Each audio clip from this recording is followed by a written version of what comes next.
Welcome to the deep dive. We take your sources and, well, we get right to the insights you need. That's the plan. Today we're looking at something really fundamental in business, I think. It's this idea of relationships versus just having the best product. Especially now, right? Right. With AI and tech supposedly making everything objective. Exactly. We're diving into a discussion from the Mookie Tenenbaum YouTube channel. The episode was called Cuando las relaciones valen más que la tecnología, Palantir y otros. A really interesting title.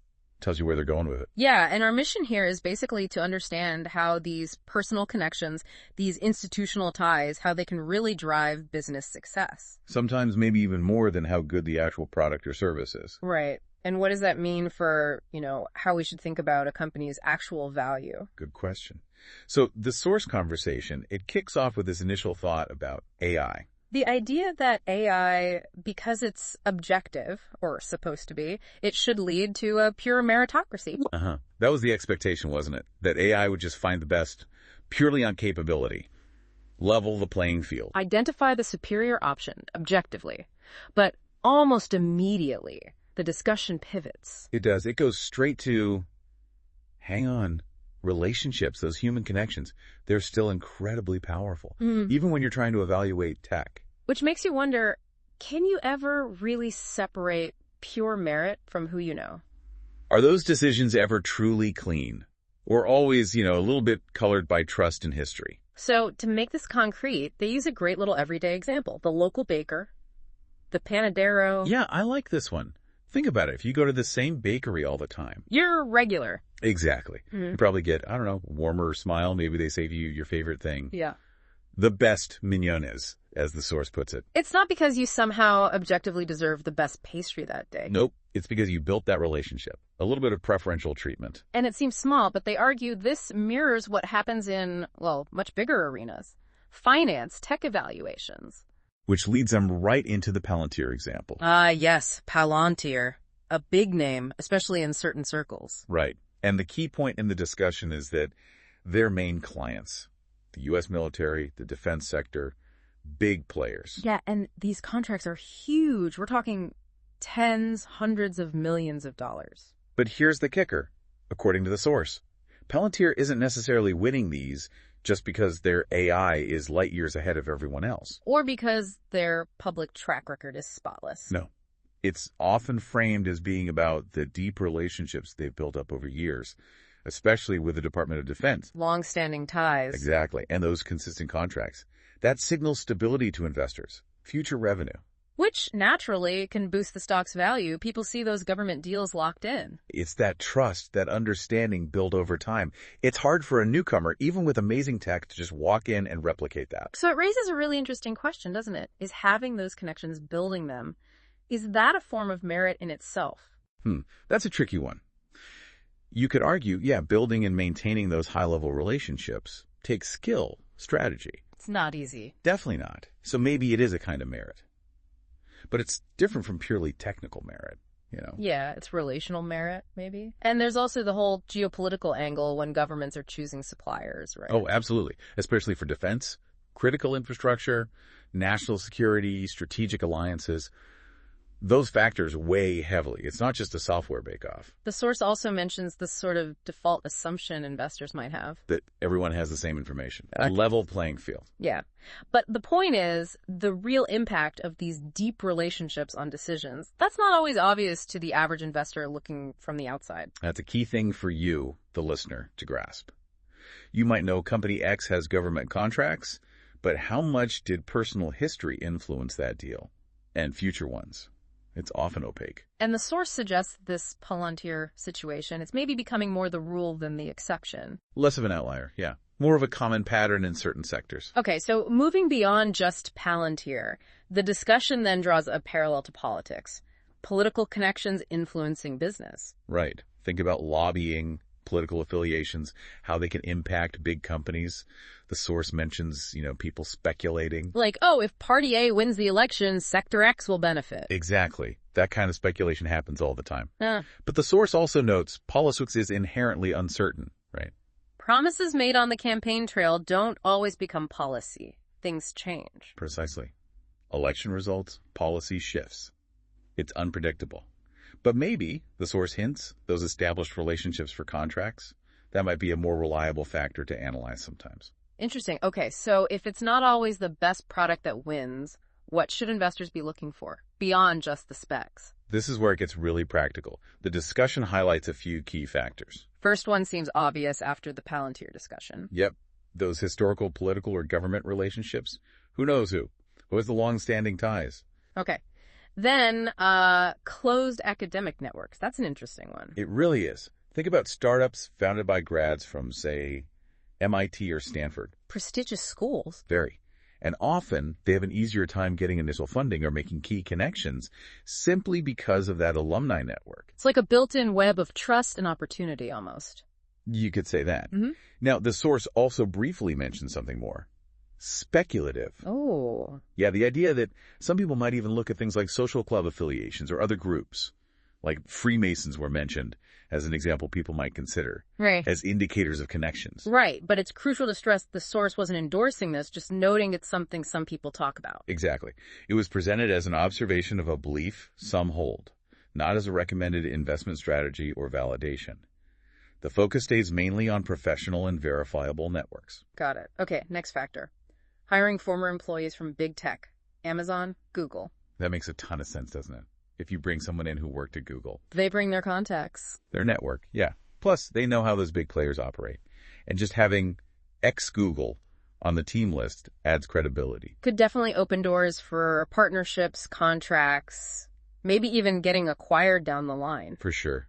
Which all ties into the broader idea of institutional relations, or, lobbying, as the source calls it. Right, these dedicated departments within companies whose whole job is to build those bridges. Talking to government agencies, potential big clients, partners, regulators.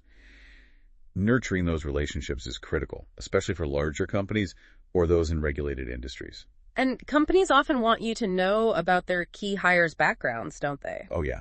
They'll often highlight, our CFO used to be at X, or our lead engineer is from Y University. Because it signals strength, connections, potential reach. It's part of the narrative. It absolutely is. It's all part of building that investor confidence. So fundamentally, why do these personal relationships work so well? The source says it boils down to trust. Trust and confidence built over time.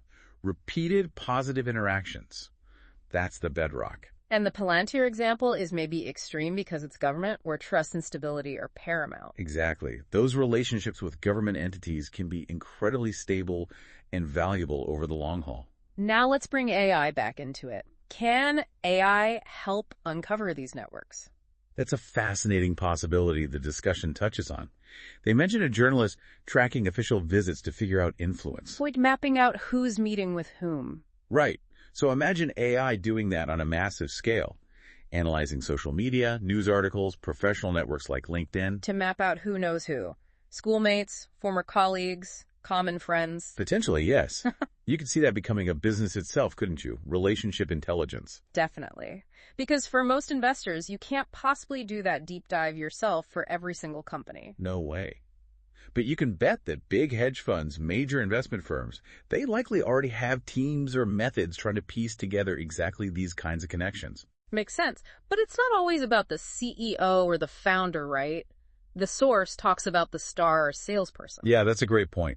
Sometimes the really crucial relationships are held by someone lower down the chain. Okay. Harder to see from the outside. Like a top salesperson at, say, NVIDIA. If demand is sky high, knowing who their key contacts are at major buyers, that's valuable info. Incredibly valuable, but much less visible than the CEO's connections. And then there's M&A, mergers and acquisitions. Geopolitics can play a role there too, but also personal dynamics. Yeah, even seemingly irrational stuff, like maybe company A looks like a perfect fit to acquire company B on paper. Financially, strategically, it all lines up. But maybe the CFO of company A just really dislikes the CFO of company B. A personal clash. And that could actually derail the deal. It sometimes can, according to the source. These human factors, these intangible relationship dynamics, can unexpectedly influence huge decisions. They don't show up on a balance sheet. Wow. Okay, what about investors themselves? Strategic investors, accelerators. Right, the idea of smart money. Some investors bring more than cash. Mm-hmm. They bring their own network, their expertise. And being accepted into a top accelerator like Y Combinator. That's seen as a huge validation. Plus, it plugs the startup into this incredibly powerful network of mentors, other founders, potential follow-on investors. The source even mentions the host's own company, Biama, investing in startups partly as a way to get early access to potential partners or providers. It's a form of strategic relationship building itself, yeah. Mutually beneficial connections. We should also touch on early clients and media buzz, getting a big name early on. Huge validator. If you land Google or General Motors as one of your first clients, that sends a powerful signal to the market. Boosts perceived value. And media coverage. It's a double-edged sword, maybe? Yeah. The source distinguishes between organic media interest versus, directed PR campaigns. So positive press can give a stock a temporary bump. Sure, but it doesn't guarantee the company's fundamentals are solid long-term. Buzz isn't the same as sustainable success. Okay, so you've got this great network, strong relationships, but things can still go wrong, right? Competition, market shifts. Absolutely. And the source uses Skype as a really stark example of this. Skype. Everyone remembers Skype. Dominated early on. Totally. Had something like 40% of the virtual communication market at one point. Then Microsoft bought them for what, $8.2 billion? A huge amount back then, but things didn't quite go as planned, did they? Not really. And it wasn't necessarily about a lack of connections initially. The reasons were more complex. Like what? Well, a big one mentioned is the clash of cultures. Skype had this nimble Estonian startup vibe. And Microsoft was, Microsoft, a giant established corporation. Right. Integrating those was apparently very challenging. Then, crucially, when the pandemic hit and video conferencing exploded, Microsoft was maybe a bit slow to react with Skype. they were perceived as slow. Yeah.